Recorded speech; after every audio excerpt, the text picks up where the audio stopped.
Welcome back. To continue our discussion talking about breast cancer, joining me again is Dr. Eric Wallace, Associate Professor of Internal Medicine at the University of Oklahoma School of Community Medicine, and also know you physicians.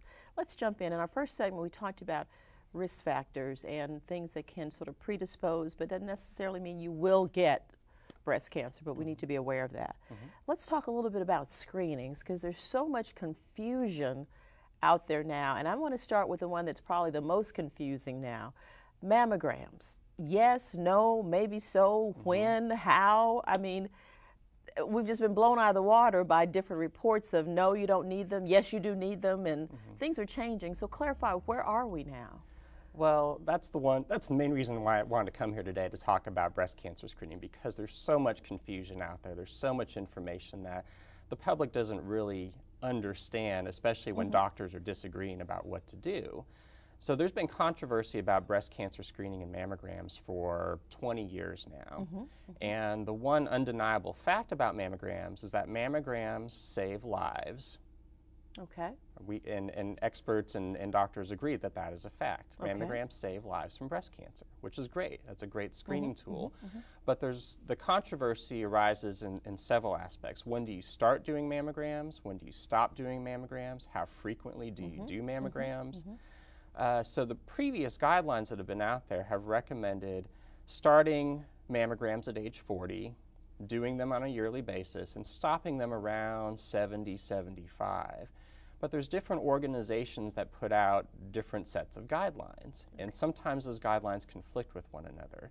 The one that generated the most controversy was in November 2009, the United States Preventive Services Task Force, which is a non-governmental agency comprised of scientific experts who provide non-biased information on the medical literature and the science that's out there, released a set of guidelines stating that starting at age 40 through the age of 49 for women, that doctors should discuss the risk and benefits of breast cancer screening, particularly in terms of mammograms, and base whether or not a woman gets a mammogram on that individual's risk factors for getting breast cancer and her preferences based on the risk and the risk, harms, and benefits of doing mammograms.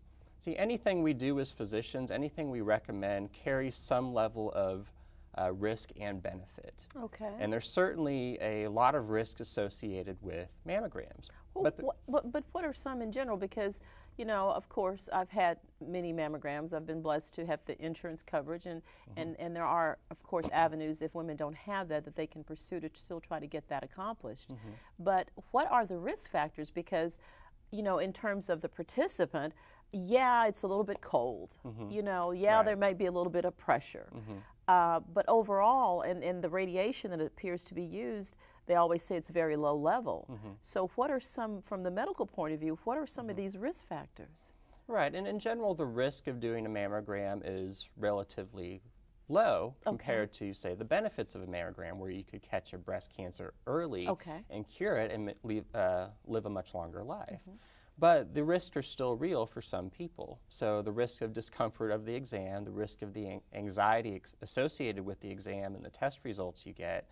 The main risk, though, however, is getting something what we call a false positive, meaning you get a mammogram done and an abnormality is seen on that mammogram that turns out not to be a cancer. But to determine that it's not a cancer, you may have to go through additional imaging.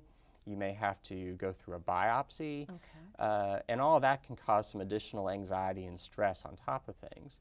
Most women out there will agree that, well, I'm willing to accept that level of risk given the benefit I can achieve. However, one of the problems with these recommendations from certain organizations is that they want to ignore those harms or minimize those harms. And I think it's important as a physician to discuss what those risks and benefits are. And so if you come to see me and ask about breast cancer screening, I want to discuss those risks and benefits with you. And if you feel those harms outweigh the benefits that you can achieve, then that's your individual right to make that decision, and I need to respect that. You know, but one thing too, and I agree with you on that, one thing too that concerns me with some of these recommendations that have come out that might concern women in general, or a few anyway, is that if you say the physician in discussing the risk and benefits would make the decision. So sometimes we feel that, okay, that, like you said, it's going to affect more of us as women. So if we have a physician that's saying, given this litany of risk factors, and we talked about those in our first segment, you're very low on the totem pole. But we feel that I would still rather have that screening because I'd rather be sure, because there's still a possibility. It doesn't mean that I'm excluded just because I don't have as many risk factors. Correct. Would the physician be the final determinant of whether or not I would be able to get that mammogram? Well, the physician has to order the mammogram. I know. That's right, that's my concern. And a lot of women put a lot of trust in their doctors to give them accurate information and advice in terms of what to do. But if right now, given what the guidelines are, given what the information is out there, if you are a woman age 40 to 49 and you come to me and I discuss the risks and benefits and you still want to get that mammogram, then fine, I'm going to order that mammogram.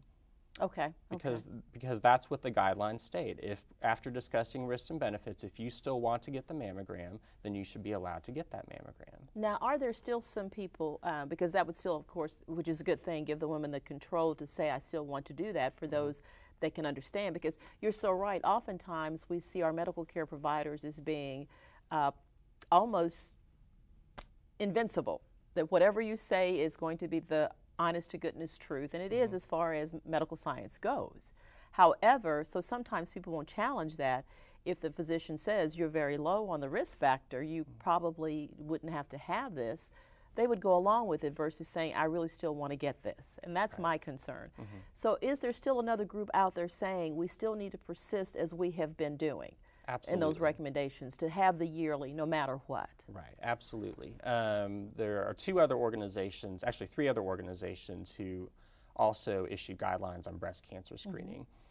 One is the American Cancer Society, and the American Cancer Society's response to the new guidelines from the United States Preventive Services Task Force, they disagreed and recommend continuing yearly screening mammograms starting at age 40. The same thing with the American College of Radiology, same thing with the American College of Obstetrics and Gynecology. So at this time, they still recommend following their own previous guidelines, but the United States Preventive Services Task Force, based on new information, based on a reanalysis of the data that's out there, in a very unbiased and scientific way, has said there are a certain level of harms that are greater in the population age 40 to 49 than there is once you get past the age of 50, because after you get past the age of 50, your risk of breast cancer goes up.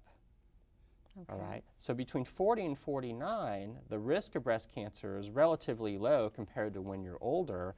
Plus, there's some limitations with mammograms. Women in their 40s have denser breasts, so it's harder to interpret those mammograms.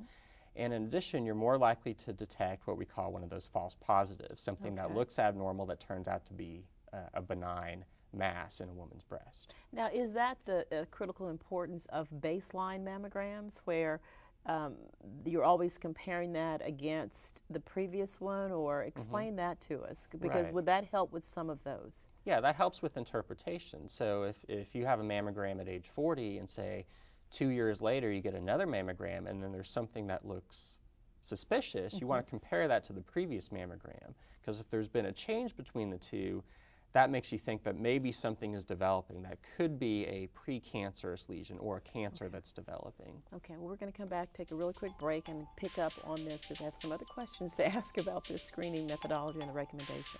Okay. Please stay with us. We'll be right back.